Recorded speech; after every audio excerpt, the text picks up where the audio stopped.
Full Melt Show is intended for a mature audience. It contains adult themes, adult content, and sometimes adult language. Listener discretion is advised. Full Melt. Those who support medical marijuana are also concerned about the amendment. Our senior health correspondent, Monica Robbins, spoke to a family of a seriously ill child who is not sure the law, if passed, would provide the type of medical marijuana they need. Monica? Yeah, that's right, Russ. There's a type of cannabis called Charlotte's Web that's grown in Colorado and used to make cannabidol oil. It's low in THC but high in CBD, the chemical in pot that does not get you high. It takes a lot of space and time to grow this type of plant, and it's not a huge profit maker. Little Paige Freight is having a seizure. Every minute it lasts, another part of her brain is destroyed. She has a catastrophic form of epilepsy called Dravet syndrome.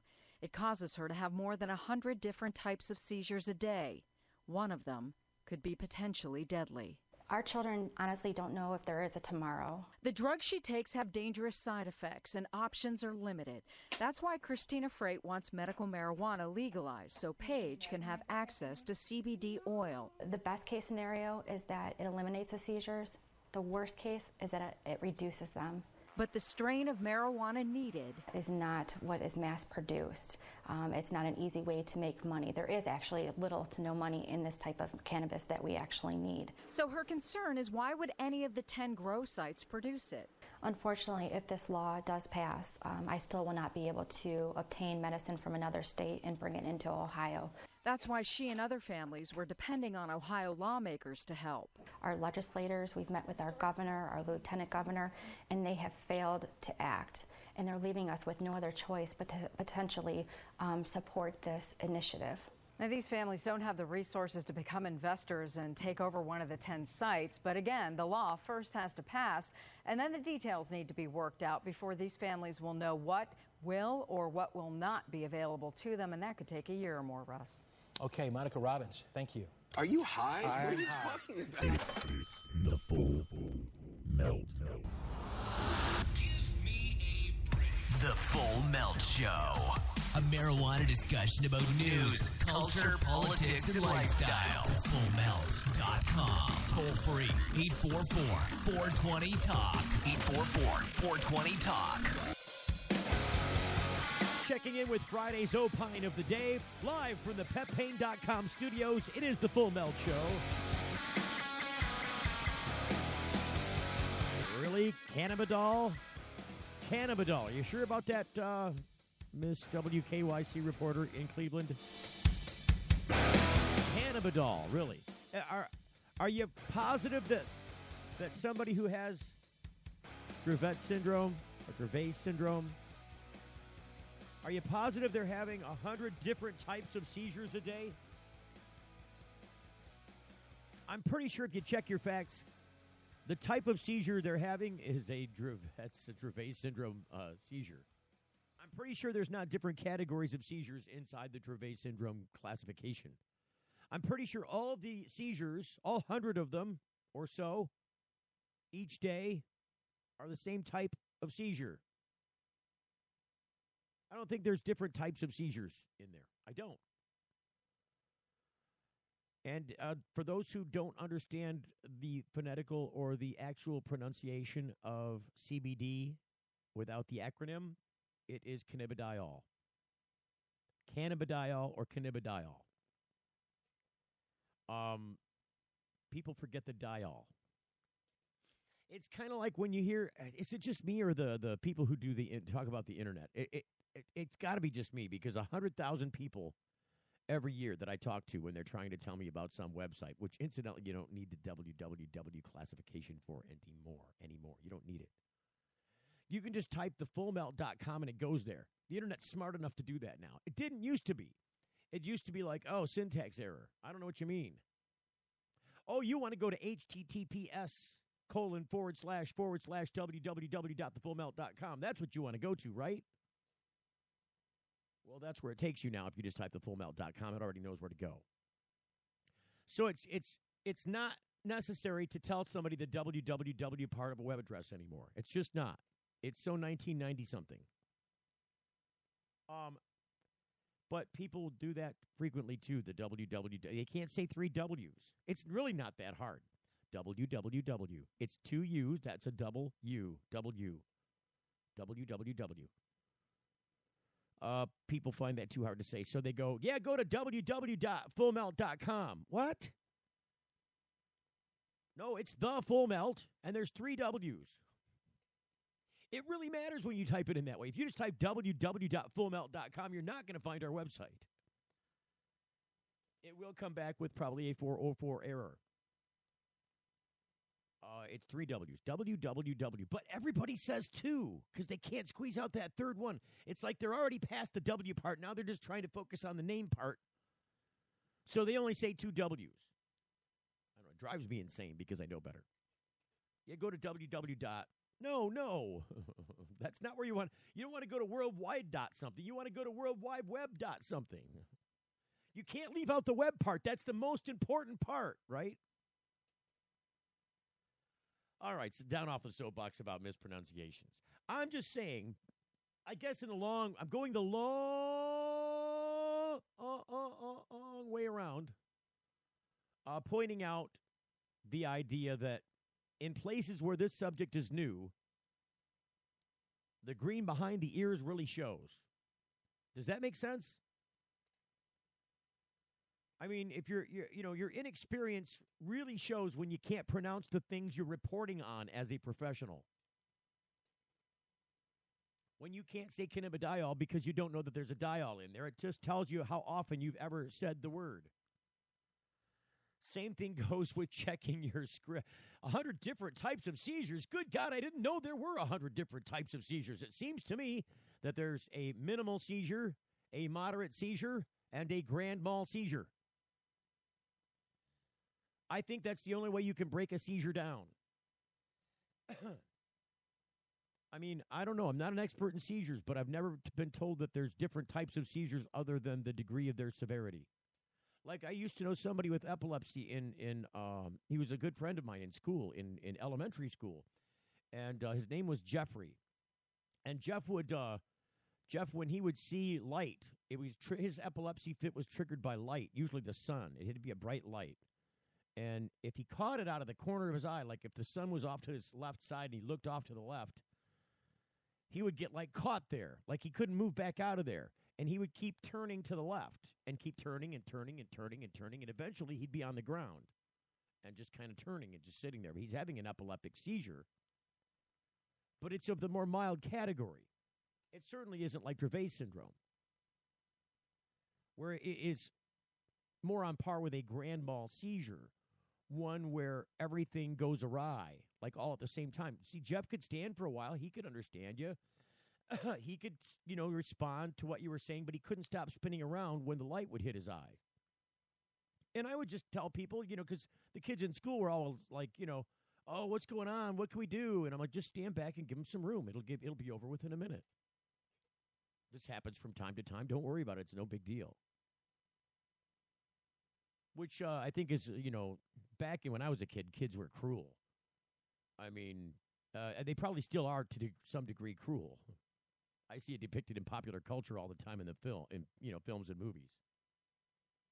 But we certainly weren't as politically correct, even in school, as we are now, back when I was in school.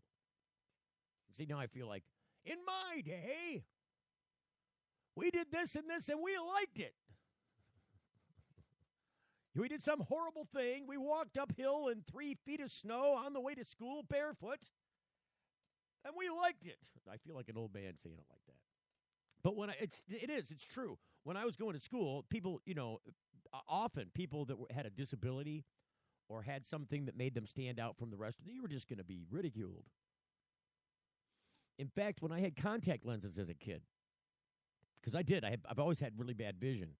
And when I was a kid, contact lenses, especially soft lenses, was fairly new technology and pretty cumbersome.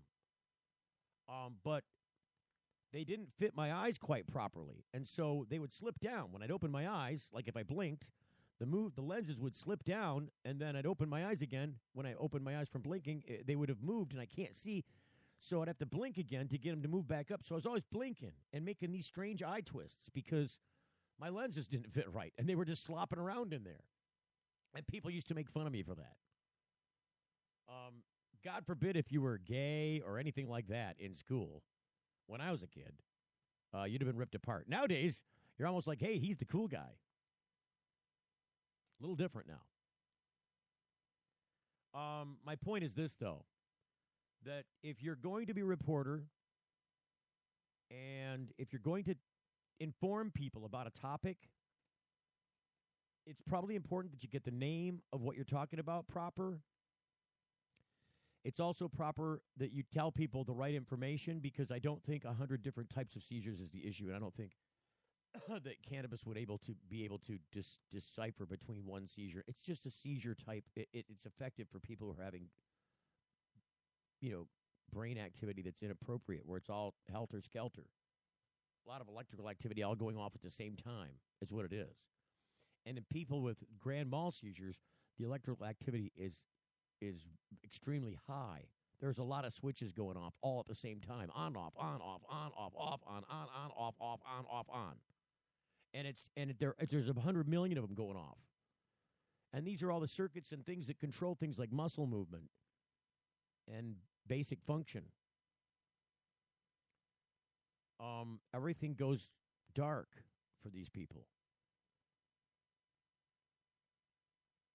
It's a horrible thing, and it's part of the underlying. It's probably, if there's any single issue regarding medical marijuana that is heart-tugging, that is relatable to everybody, it's a child with Dravet syndrome or Dravet syndrome. You got to say it right, Steve. Don't be a hypocrite now. Don't be a hypocrite, Steve Green. You got to tell people the right information. And here in Michigan, if somebody doesn't say, if they try to pronounce CBD and they don't say it right, you stick out like a sore thumb, because everybody knows how to say that word now. Even the people, the news media, they're all familiar with the pronunciation of these words. It was back in the day, 6 years ago or so, you'd catch people screwing that up, because it is complex. It is it's kind of a medical name. It's a medical term. I don't know if it's really not a medical term. I guess I have to correct myself. It is not a medical term. It is not a medical term. But it is, some of these terms are difficult to pronounce, and they are, they're scientific terms. Let's put it that way. Species, phylum, genus. They're scientific terms for the species, and then the components that make up the active ingredients of marijuana are also along the same lines. Marijuana news coming up next. Don't go away. You're getting the full melt. Got something to hide? Canalock offers discreet and effective storage solutions that destroy odor, so nobody knows. Canalock is a patented charcoal-activated bag that discreetly stores your marijuana.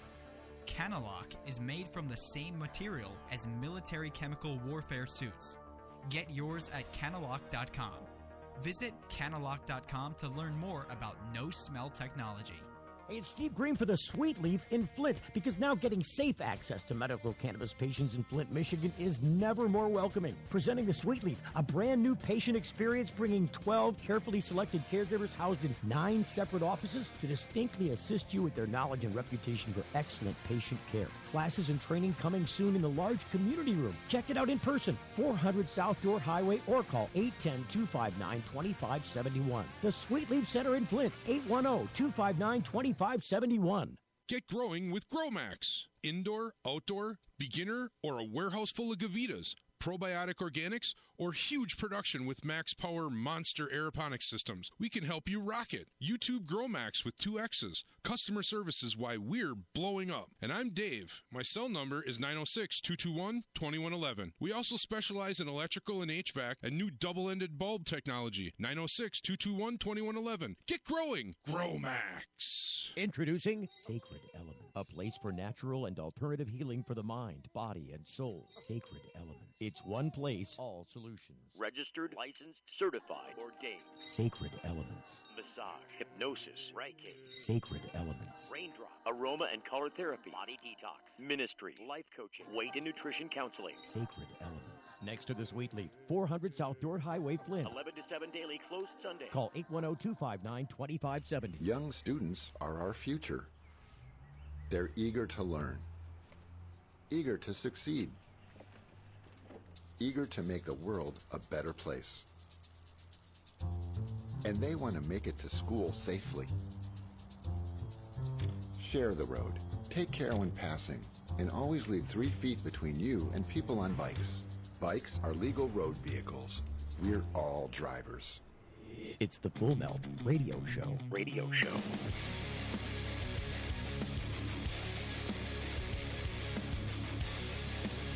Really easy to find us and subscribe to us on iTunes. Go to thefullmelt.com, find the icon right there at the top of the page. Click on the iTunes link and subscribe. It's just that simple. Seems like we're going to get pounded on here locally at the studio level from a severe thunderstorm.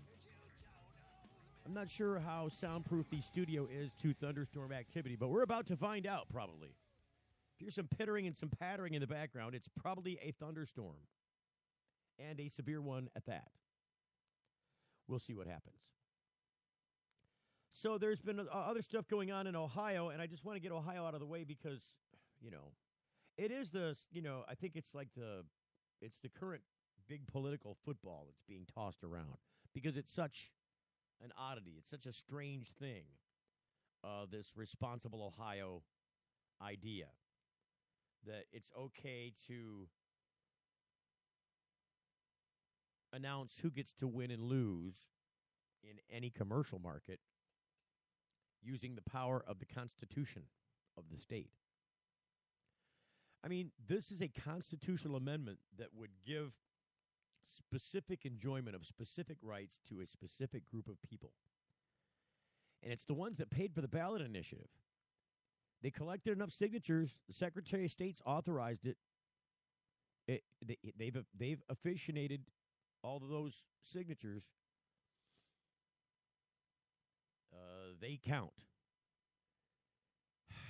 And I'm not going to be able to stand it because that this is coming up. What is it? How far is it away? You got September, October, November, 3 months away before this issue will be voted on in Ohio. I mean, it's the 90-day countdown. We're not talking about 2016 like most of these other things are going down. This is happening this a year.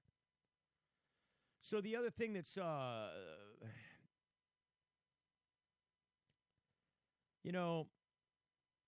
when you're talking about Ohio and the conservative nature of the area, and also I think the enlightened people that have put these initiatives forth and really made the legislature stand up and take notice. Whoa, wait a minute.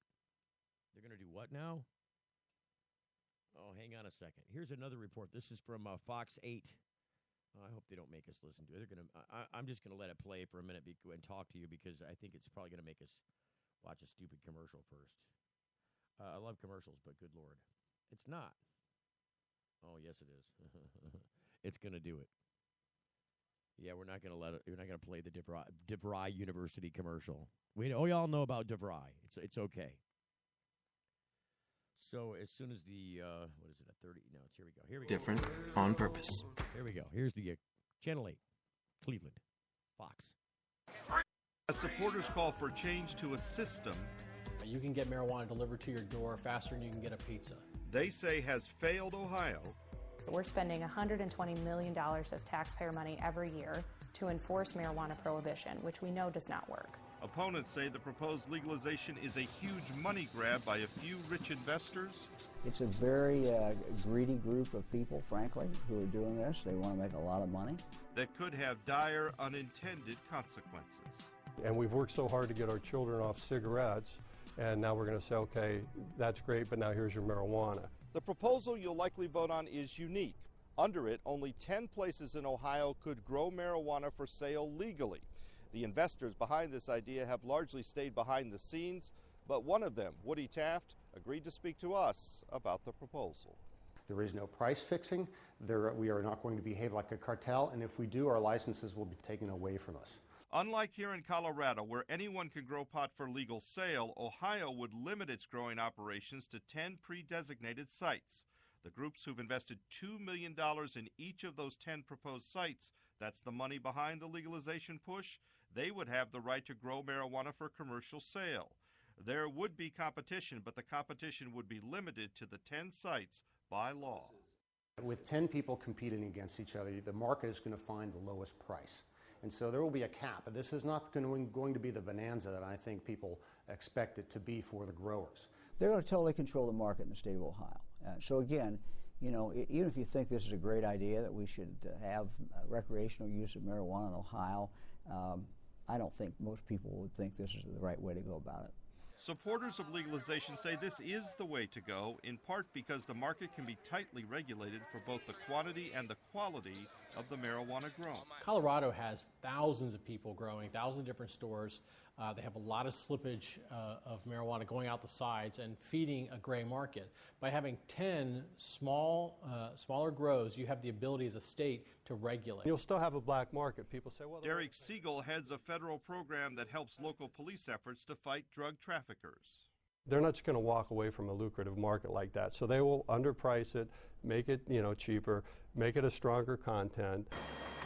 At the headquarters for Responsible Ohio in Columbus, supporters have worked for months to gather enough signatures to put the issue on the November ballot. All this, of course, takes money.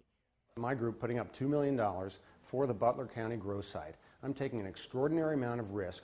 I am taking personal risk, reputational risk, and all that entitles me to do is to see, this is what happened. Start in a new industry. Why do you want to be able to create a situation where a small number of people make all the money? Whether that new industry will be created in Ohio will now be up to you at the ballot box come this November. That's the basic issue in Ohio, isn't it? I like the free the weed thing. It sounds like Richard Clemens, we're calling out to you in Ohio, free the weed. Yes, indeed, you got to have a need to free that weed. Anything that rhymes, anything that sounds like "eed" is getting thrown in that speech. I'm just saying. Everybody that has a brand new campaign to make legal either medical marijuana or retail cannabis has to use the free the weed mantra. They just like to say, it's fun to say, free the weed, free the weed. It's tough to hear. It's rough to listen to, but it's fun to say, free the weed. See, now that's going to be going through your head. It's going to be nonstop going through your head. You're not going to be able to get rid of it. That is the controversy in Ohio. It's happening ahead of everything else. It is the white water in the white water. Okay. It's the edge of the wave curling over. It's the part that's going to splash down first. All right. It's the horse that won the race in the Kentucky Derby. Okay, maybe not. They're the ones that are getting done first in Ohio this year. I mean, that's the way it's going to happen. What happens, and I would say that the drama has been set on this stage.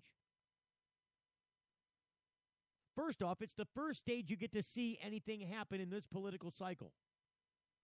I have to consider it part of the, political cycle because they're already talking about and having presidential,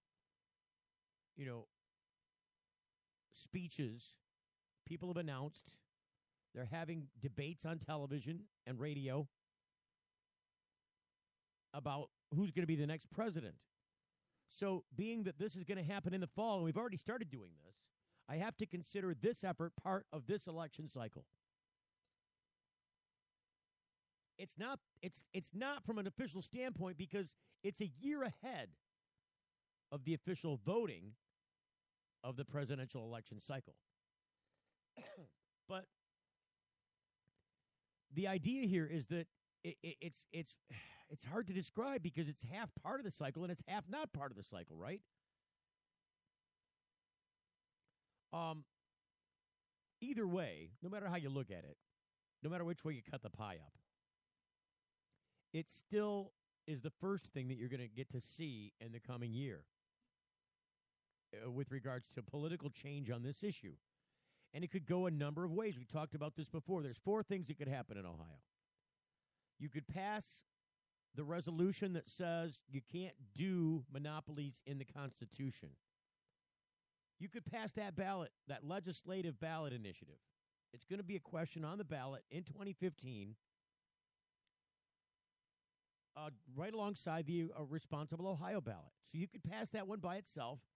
You could not pass the Responsible Ohio Legalized Marijuana and Medical Marijuana Initiative. And then you'd have to go back to the drawing board with regards to Responsible Ohio. If the voters say no to it, they just say no to it. I don't think that's going to happen.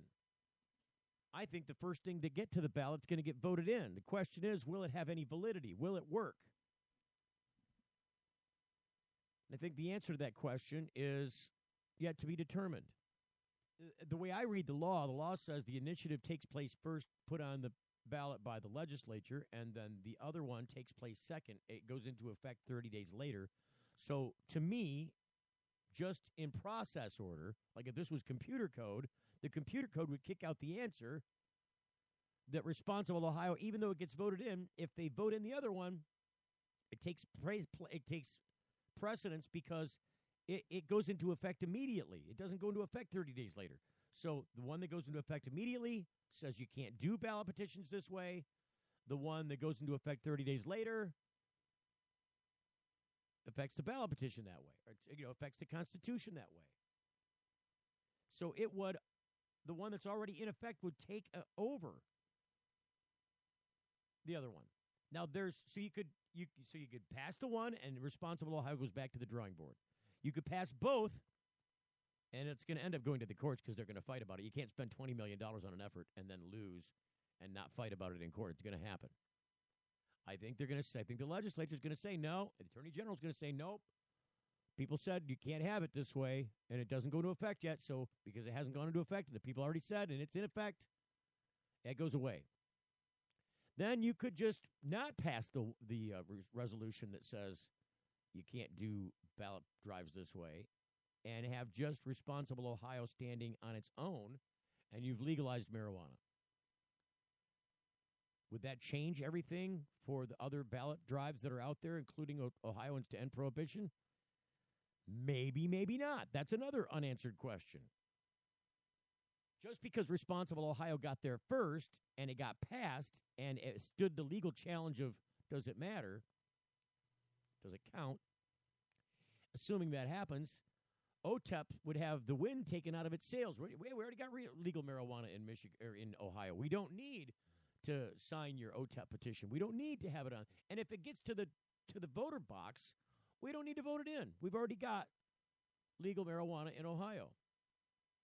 But the question is, in that case, what happens then? A year from now, or a year from November, assuming that Responsible Ohio gets voted in, stands legal challenge, is the law of the land, and in 2016, because this year they're gathering the signatures, they turn them in from OTEP.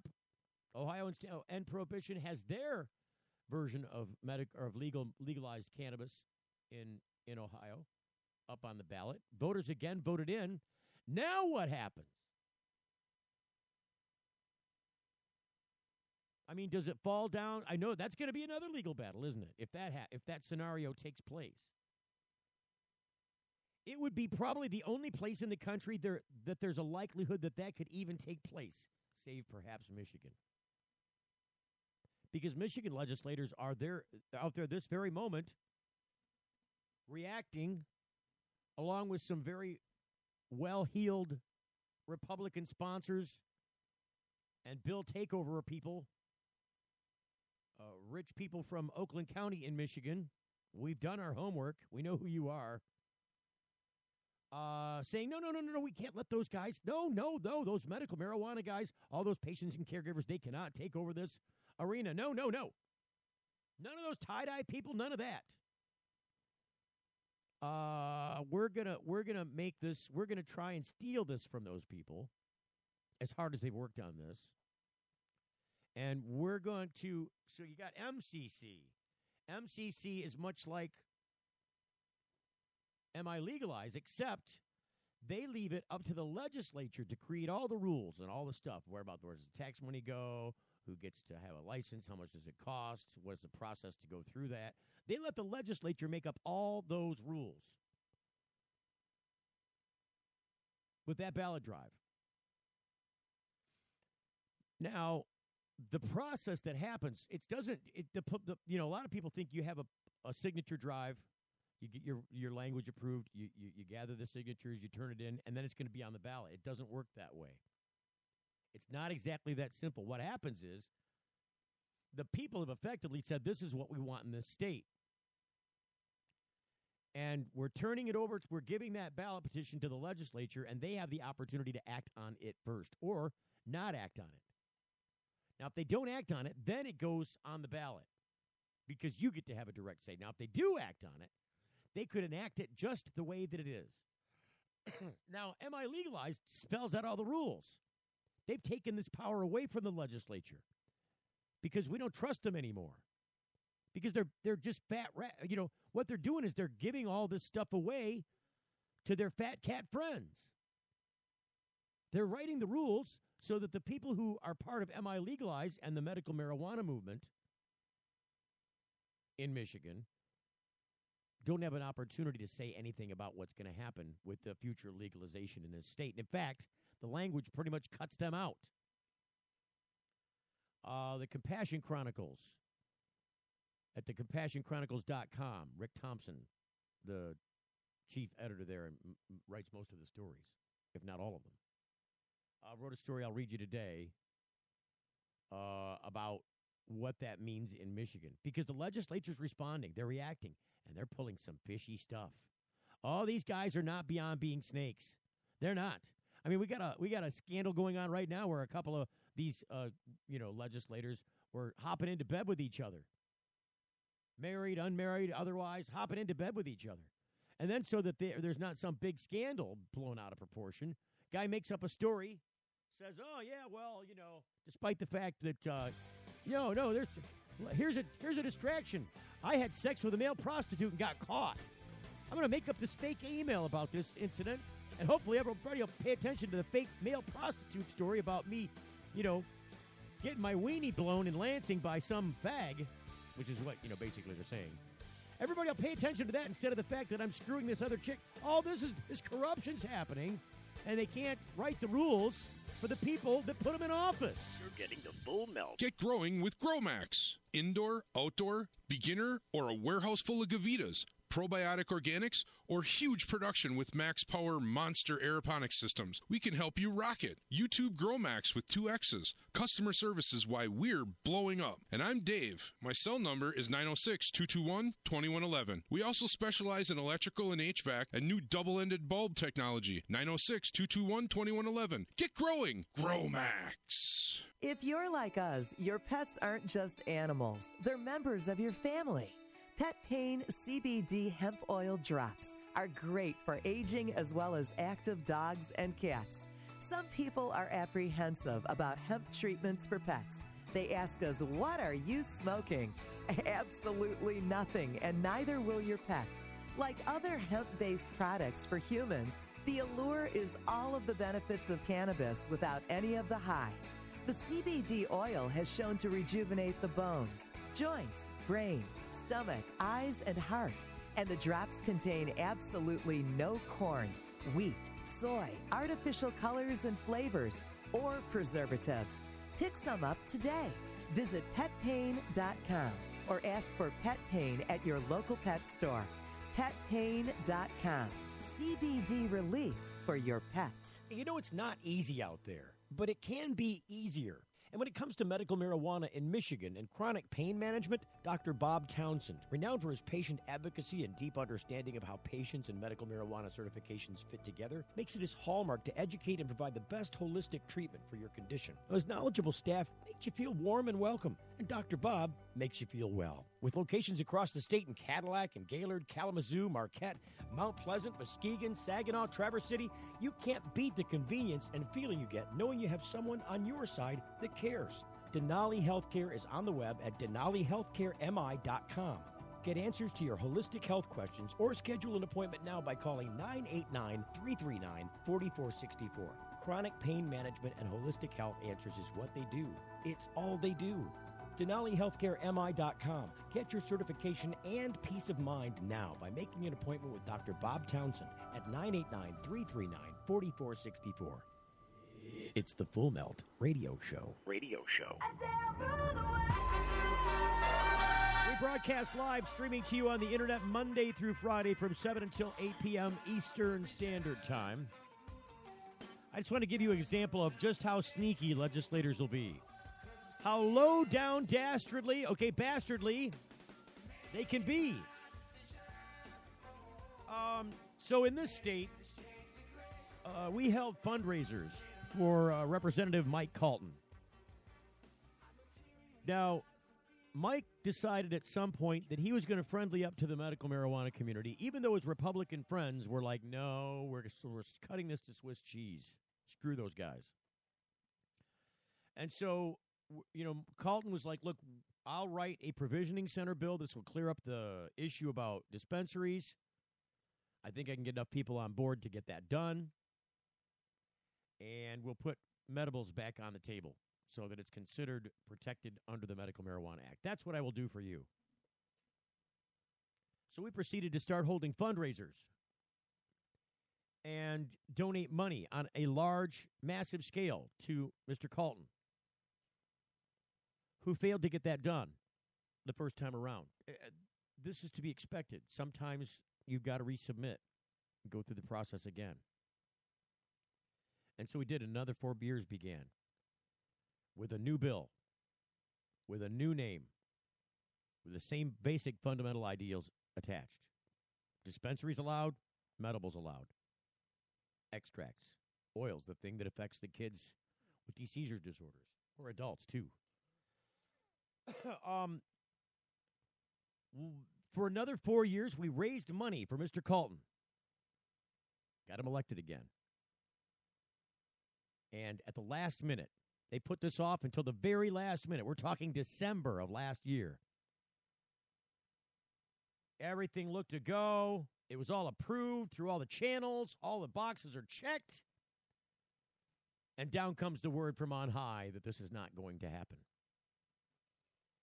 It was these people, and there were channels through the Sheriff's Department, the Sheriff's Association, people in an entirely different branch of government that have no business meddling in the affairs of the legislative branch. Constitutionally, it's separation of powers. You got no business lobbying government from another branch of government. But they're in there doing it anyways. And so they get their friends with the money. And they say, here's what we're going to do. No, you can't pass this now. I know that everybody's ready to pass this, but we can't do it now because we're going to redo this. We're going to redo this in a better way, in a way that we like, and there'll be more support for it. We'll get it done in the next session. That's what we're going to do. And so they didn't pass it. And people lost faith in Rep. Calton in the medical marijuana community. Mr. Calton, really? Really? I mean, it got so heated, this conversation, that one of the chief proponents, the principal legislator, the person who sponsored the legislation for the medibles bill, was threatened. I believe she was threatened by Mike Bouchard, the sheriff of Oakland County in Michigan. If you pass this bill, if you don't pull this bill, because there was enough support to pass it, all the legislators were already greased to vote yes on this bill. If you don't pull that bill off that floor, withdraw that bill, I will destroy you. I will destroy you politically. Because he and his friends, seeing that the pendulum swung and they can no longer have prohibition for themselves, they can no longer make money from those veins. That is no longer a viable proposition under the current political light. And so now that we got to switch gears, it's going to be our friends in control, not those guys. And so what they did was they got together with MCC, who, remember, says we'll let the legislators write the rules. So MCC's out there collecting signatures alongside MI Legalize, who's trying with this new initiative with MI Legalize, this new petition drive, because they bailed out of these provisioning center bills. They've been completely hijacked. They've been gutted of their former content, and they now contain new information, different information that backs these other propositions and proposals, these other people with money. Here's the article that appears. This is a blog, the Compassion Chronicles, today. Do the words 1,500 plant grows and seed-to-sale tracking make you happy or sad? MJ Freeway to present at House Committee meeting August 18th. This according to Rick Thompson. Dateline, Lansing. A year and a half ago, the Michigan House of Representatives passed the Provisioning Centers Act and the associated smoking alternatives bills by near unanimous consent. They were not voted on before the 2013-2014 session expired and were reintroduced this year. This would be the third incarnation. On Tuesday, a new version of those bills will be presented to the House Judiciary Committee that look almost nothing like the proposals that had the support of the medical marijuana community. Hijacked, I tell you. Hijacked. Although there exists no public copies of the newest drafts of HB 4209 and HB 4210, House Bills 4209, 4210, a package of bills, pair.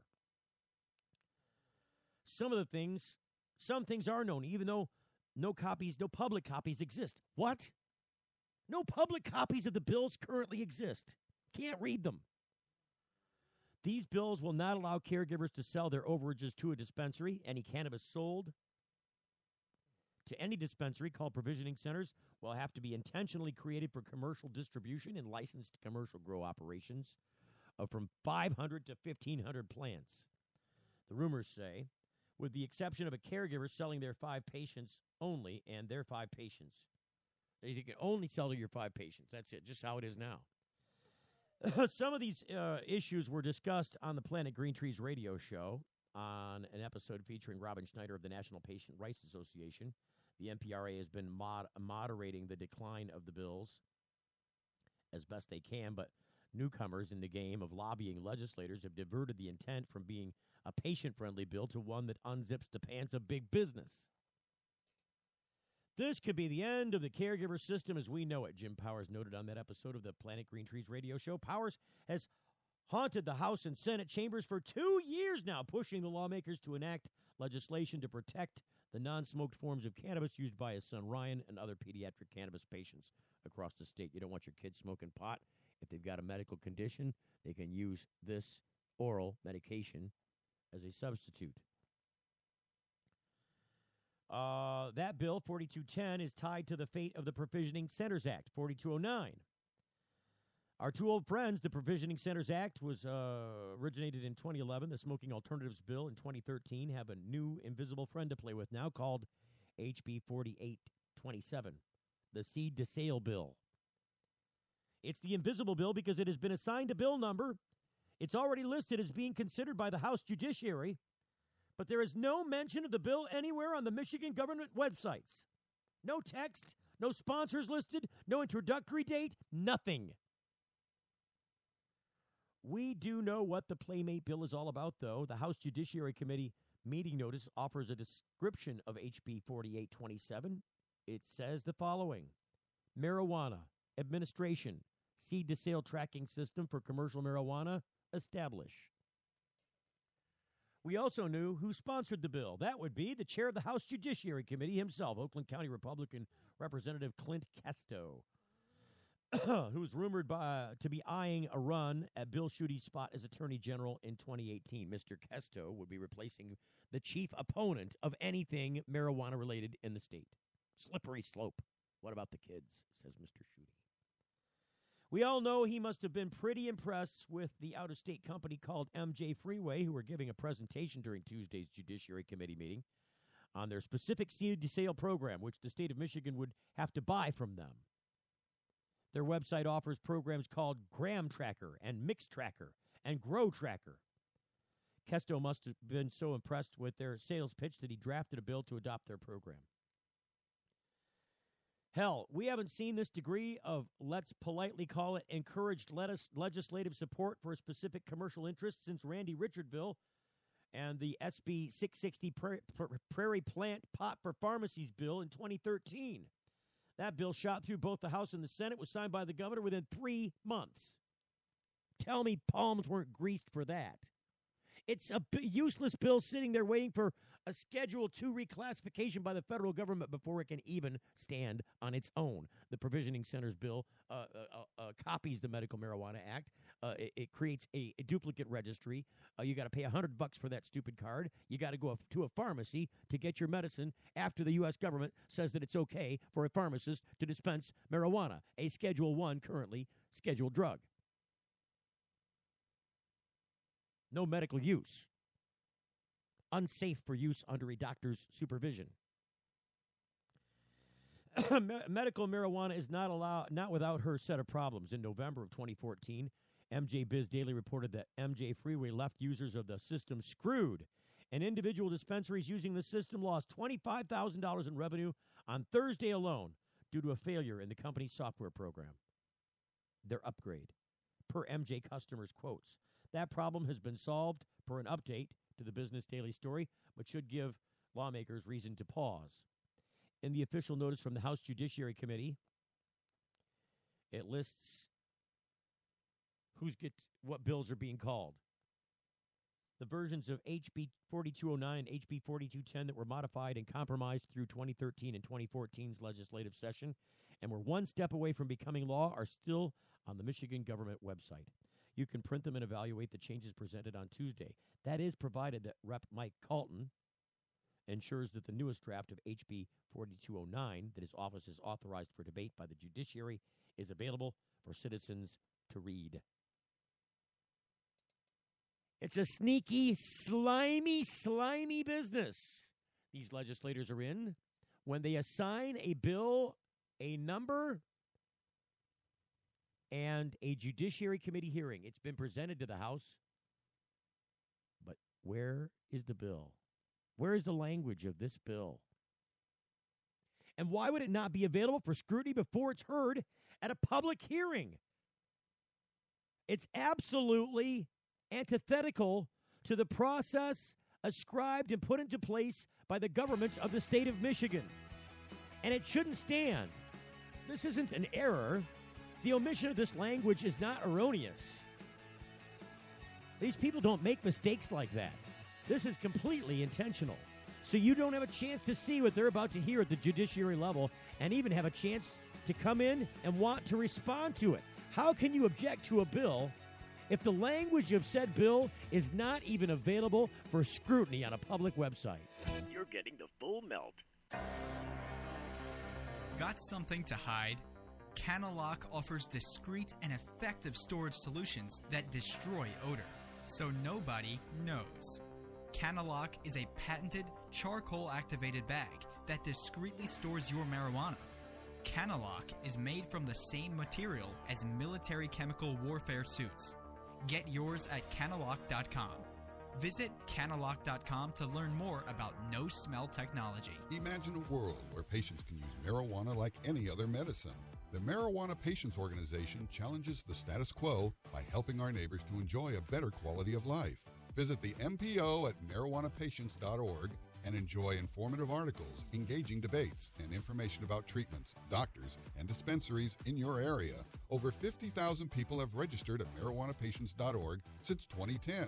Join us at the Marijuana Patients Organization today, marijuanapatients.org. Hey, it's Steve Green for the Sweet Leaf in Flint, because now getting safe access to medical cannabis patients in Flint, Michigan is never more welcoming. Presenting the Sweet Leaf, a brand new patient experience bringing 12 carefully selected caregivers housed in 9 separate offices to distinctly assist you with their knowledge and reputation for excellent patient care. Classes and training coming soon in the large community room. Check it out in person, 400 South Door Highway, or call 810-259-2571. The Sweet Leaf Center in Flint, 810-259-2571. If you're like us, your pets aren't just animals. They're members of your family. Pet Pain CBD hemp oil drops are great for aging as well as active dogs and cats. Some people are apprehensive about hemp treatments for pets. They ask us, what are you smoking? Absolutely nothing, and neither will your pet.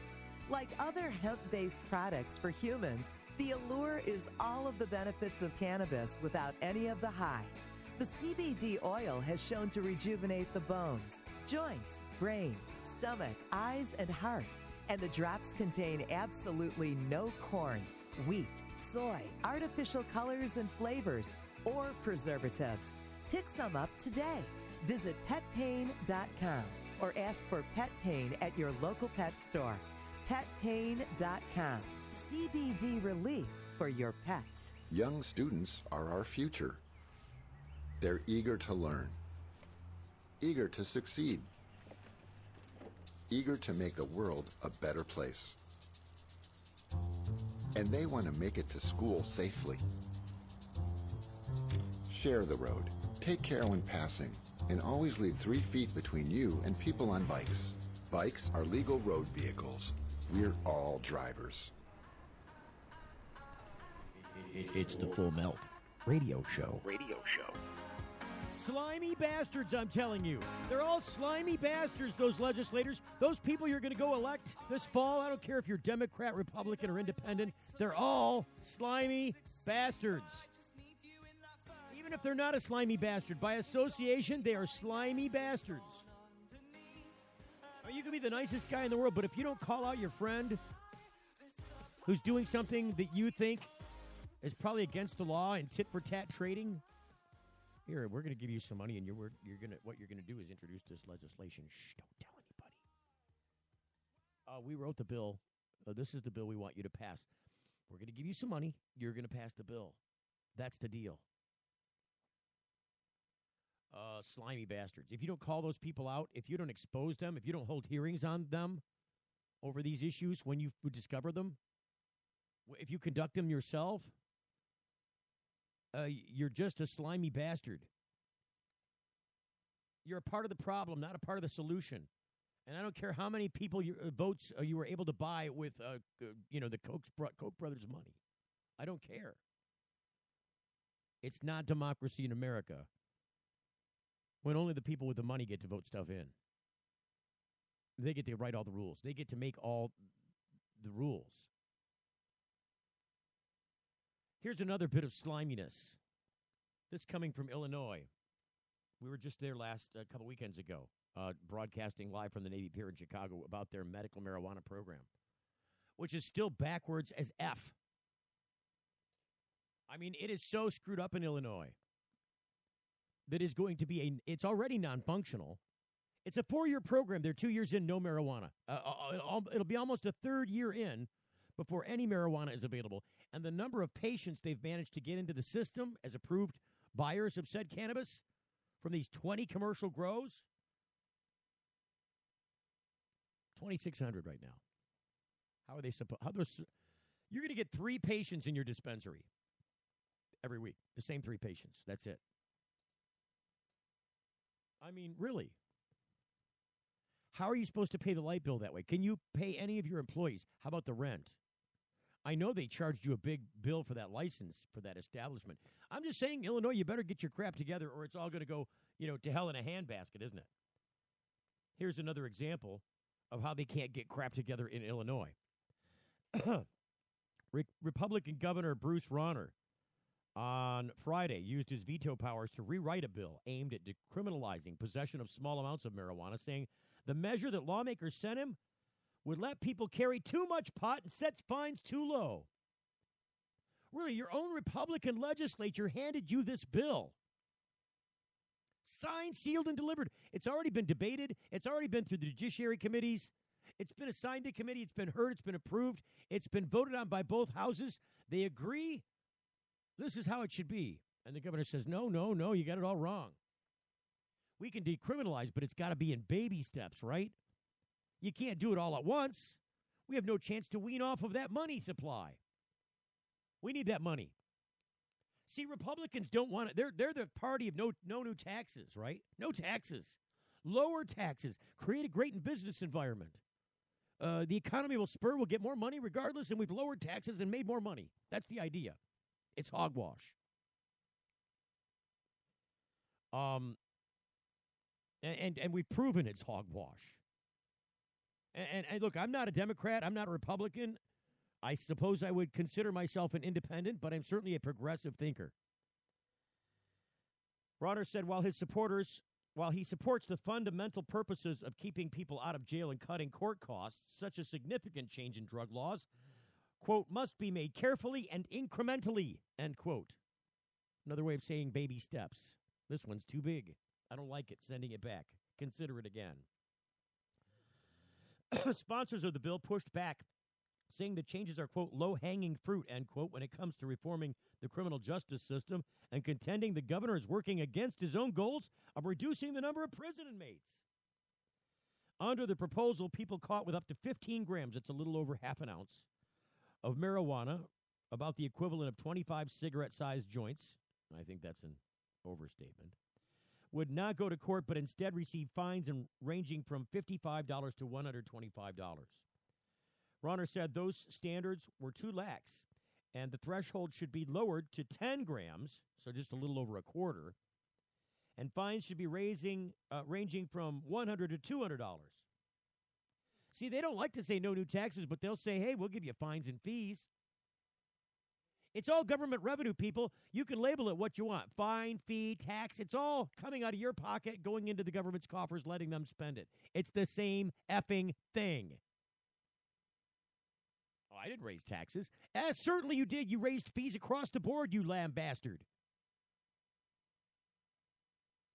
The governor also took issue with a provision that would loosen the state's zero-tolerance policy for driving under the influence of cannabis. Currently, a driver could be charged if any trace of marijuana is detected, even if it was ingested days or weeks before and a driver showed no signs of impairment. The bill that lawmakers sent Rauner would have set new limits of 15 nanograms of THC per milliliter of blood. Rauner again argued that the standard went too far in the opposite direction, suggesting that the limit instead should be 5 nanograms per milliliter of blood. Sponsoring Democratic Representative Kelly Cassidy of Chicago acknowledged science on that front was evolving and said she knew when the bill passed that lawmakers would likely have to revisit what levels of THC, the psychoactive component in marijuana, were acceptable when someone was behind the wheel. Kelly called Rauner's partial veto frustrating, saying she made numerous changes during the negotiation process at the behest of Republican leaders who act as the governor's liaisons. This goal of reducing the prison population is one that we share, but it's not going to be easy and it's not going to be accomplished with half measures, Cassidy said. It really comes down to every change you make, someone gets arrested who wouldn't otherwise. And if we want to keep people out of our jail system, we have to take bold moves. And does putting someone in jail for 10 grams instead of 15 make us safer? I would argue it does not.